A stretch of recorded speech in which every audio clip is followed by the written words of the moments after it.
never say never with Fergie. She's a great survivor. He was sucking her toes. It was clear that, this was a sexual relationship. Hi there, Neil Patterson here in the Sky News Daily Podcast studio. Do hope you're well.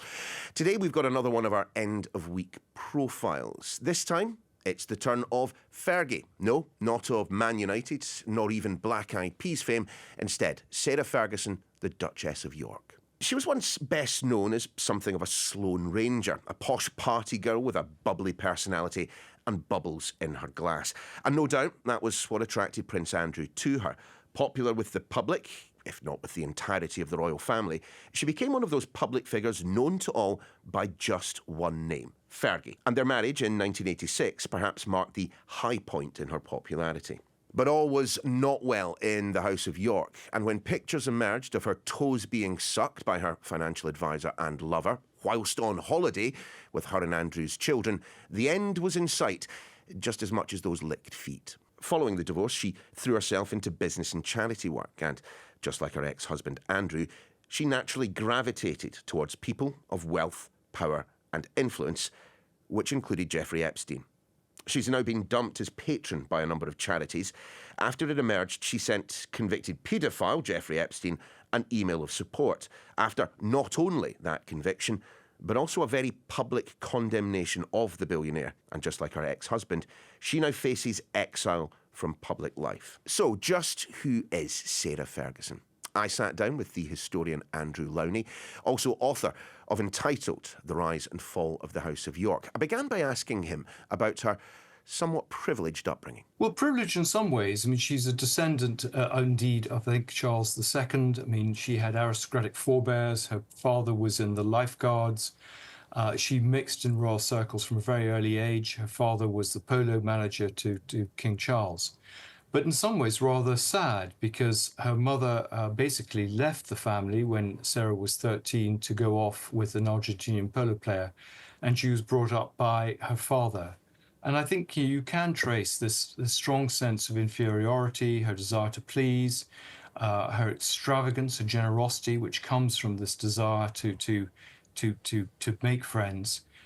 So when did Fergie and Prince Andrew enter each other's worlds? I mean, there's certainly a picture of them were aged, 7 and 9 or something, seven or 8, at a polo match. They went off to boarding school, and then they were brought together much later in 1985 when Diana, who was a friend of both of them, thought they would get on well, and invited Sarah to come to Ascot and basically she kind of pushed the relationship with Andrew, and actually it worked very well. Andrew courted her in a very traditional way with flowers and visits to the theatre and things.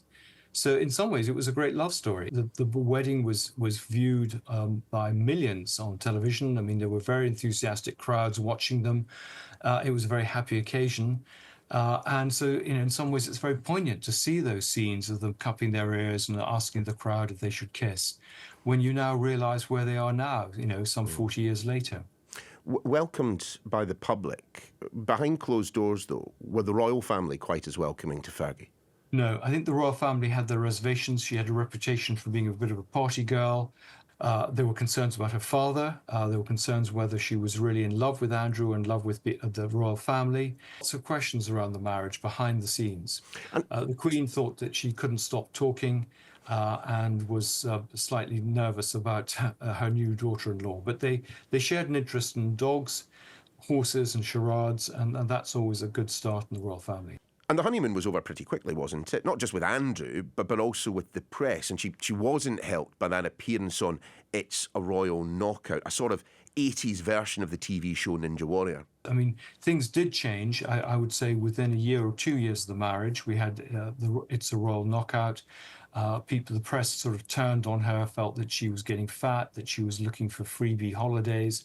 And suddenly her sort of rather natural charm seemed a little vulgar. You look at that kind of early period of her time within the royal family, that first period of royal life. I mean, she did take to it. She was certainly not overawed by the occasion, was she? And she took advantage of it. She's a very confident, charismatic figure, and she loved the at least publicly she loved the wedding. I mean, she in fact wrote later in an autobiography that she felt slightly uncomfortable that all the attention was focused on him rather than her as the bride. But she was a very confident person, and I think she felt she could cope with this. I mean, she loved all the sort of pomp and ceremony and the attention, and in some ways that was the problem. She got sort of swept up with it. And I think the problem was no one really held her to account. And as a result, he wasn't held to account either for his actions. Give me some examples of that, because Sarah Ferguson certainly gave the impression of being, as you say, incredibly charming, life and soul, interesting, bubbly, vivacious, but not necessarily someone who was willing to push the boundaries of what was acceptable within the royal family. Yeah, well, I think, in some ways she was trying to push. She was a disruptor like Meghan Markle. I mean, she felt that, the rules didn't apply to her. And that's where the tensions began with palace officials. But there were a whole series of problems. I mean, she began to take advantage of her position. She became less popular, not just with the press, but with the palace staff. She would go off on trips with charity she was involved in, but stay much longer than she was supposed to. She would go and stay with people. She would have staff there and require them to be on hand. And then at the last minute, having cooked meals for her, she would decide to go to a restaurant, for example. She would come back late at night from parties and expect the staff to rustle up a meal for her at sort of midnight. Staff who'd been working since 6 a.m. I suspect there was briefing against her. And suddenly the love relationship changed. Andrew was away on ships generally, or in naval quarters. He wasn't around. When he came back at weekends, he was tired. He wanted to play golf or watch TV, and she wanted to party. So they actually, were actually pretty incompatible characters. And the thing began to unravel. And it would have been fine if the story hadn't broken in the press. But the problem was in 1992. She was caught with her lover, her financial advisor, John Bryan, on holiday in the south of France. And he was sucking her toes. It was clear that this was a sexual relationship. Her children were there, and the Queen felt this just didn't look very good, and basically put down the three-line whip that the couple had to separate. Was this who she truly was, do you think? Or was this who the title and the husband permitted her to be? I mean, her parents were very extravagant, lived beyond their means, were in debt, were, I wouldn't quite say social climbers, but they were networkers, and pretty ruthless and pretty promiscuous. So she didn't have a great sort of background to come from. So I suspect, whether she'd married Andrew or someone else, the story wouldn't be that different. But clearly she had huge opportunities with Andrew in terms of who she met, the lifestyle she could lead, the sort of money she could earn. And, one could say the same about Andrew. If he had married someone else, a more, shall we say, less extravagant, a slightly mousier figure, the situation in his life might have been different. There does seem to be a parallel between the two of them, Andrew and Fergie, in the sense that both seem to be attracted like moths to a flame to people of influence, to people, frankly, of huge wealth. And that has caused them both such incredible problems. Yes, I think that's fair. He wanted the jet-set life, and Sarah was exactly the same. She wanted the high life, and I think she thought when she married Andrew she was going to get it. And when she found it wasn't quite like that, she began to be attracted to people who could provide it. And right from the very beginning, there were these people who, for most of us, we would run a mile from, but for Andrew and Fergie, were people that, could be useful to them and could support them and give them free holidays and pay for flights and could generally make their life pretty comfortable. The relationship did come to an end and divorce followed. But she did get a relatively decent payoff from the royal family around about that time, although, of course, she did lose the HRH status. Yes, I mean, she makes a big thing of the fact that she was badly treated, and she was by comparison with Diana, but Diana was a slightly different case. But the royal family did treat her well. I mean, she had, I think, 1.3 million in trust for the children. They bought a house. They paid off a lot of her bills. And so I think, they were pretty annoyed when she began to play this line that she'd been badly treated, which is why she had to, get involved with some of these dodgy people. She could quite easily have had a pretty good lifestyle on the money that she'd got in the divorce settlement. But of course, she wanted to live a rather more exalted life. She felt she had to make her own living. And she did that very successfully and quite quickly. She was a spokesperson for Weight Watchers, which she did very successfully. And she did a good job. She did a good job promoting Wedgwood. She, of course, was on the sort of shopping channels, promoting everything from cranberry juice to Duchess biscuits and perfumes. She could be basically paid to attend events. She was a brand influencer before that really became a term.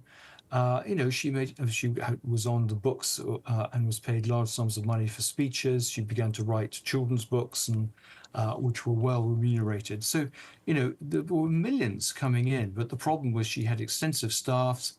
She would, not think twice about flying to Concorde. She traveled with huge amounts of excess luggage. She entertained very extravagantly. She had very expensive holidays. And so, the money she went through the money very quickly. Not every couple that ends in divorce ends up falling out entirely, but I think many people have been surprised by the closeness of the relationship between Sarah and Andrew over the years. I mean, at one point they said that they were, I think this is from your book, divorced to each other but not from each other. I mean, what's your understanding of the nature of that relationship? Well, I think if Andrew wasn't Prince Andrew, I'm not sure it would have survived in the same way. I mean, she hangs in limpet there because, of course, her whole raison d'etre is based on being Duchess of York and being able to go to America. Her social status, her commercial opportunities all come from being as closely linked as she can make it to the royal family. I think there's a genuine affection between the two of them. They are partners in crime in terms of their business activities. They're co-parented and now co-grandparents. So I think for a lot of people it's difficult to understand, but for those circles, once you've had your heir and your spare, you can kind of do what you want. And that's sort of what happened here. It does now feel that we've entered another chapter in the life of Sarah Ferguson with the publication of her email to Jeffrey Epstein. Epstein had given her large sums of money, and so she sort of did what she had to do in public, which was basically to distance herself, while at the same time trying to keep in with him. And of course, that didn't work. He was very upset by the way she behaved because he had been very generous to her. And so she was sort of rowing back to try and save that relationship. So she was trying to get the best of both worlds, but it was very cynical because, of course, she presents herself as this great champion of women's charities, as a writer of children's books, and yet here she is happily consorting with a convicted paedophile. So she's a complete hypocrite, and I can understand why charities feel she's pretty toxic now, because these people are meant to represent these charities. They are meant to represent their values.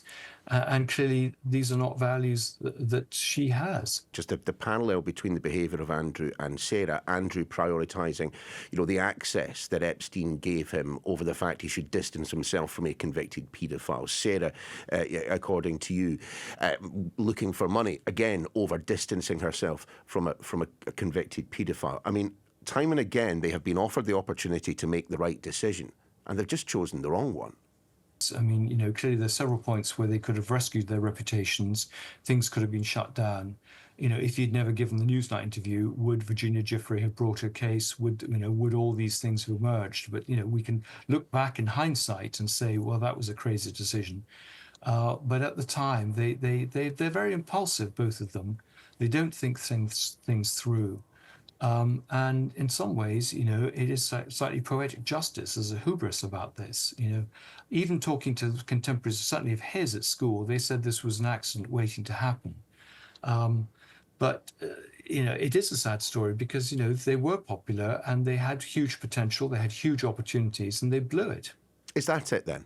For Fergie, do you think? Is that the last that we will see of her in public life, at least? Well, no, I think never say never with Fergie. She's a great survivor. She will quietly do things under the radar. I mean, there are plenty of people, particularly in places like China and the Middle East, who are quite happy to associate with her still.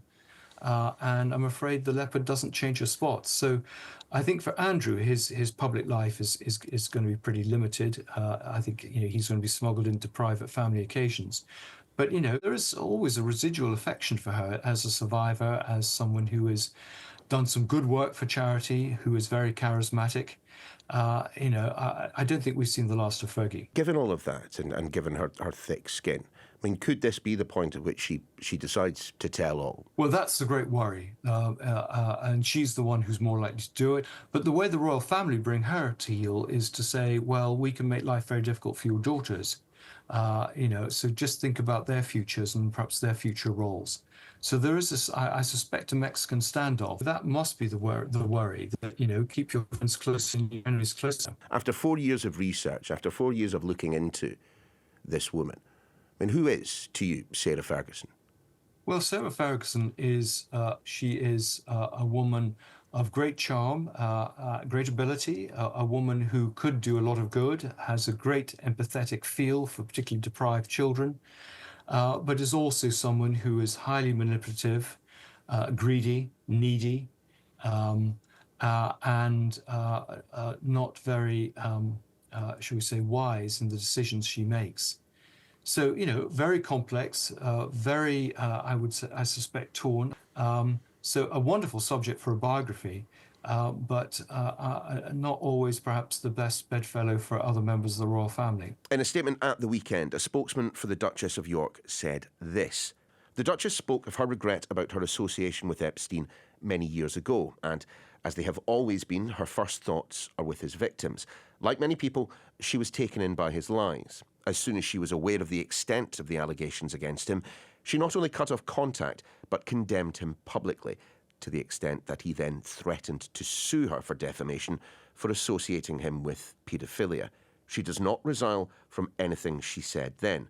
The statement concludes, this email was sent in the context of advice the Duchess was given to try and assuage Epstein and his threats. My thanks to Andrew and, of course, to you for watching. If you want to see more from the Sky News Daily podcast, there is a playlist just over on the right. For more videos from Sky News, just hit the channel button in the middle.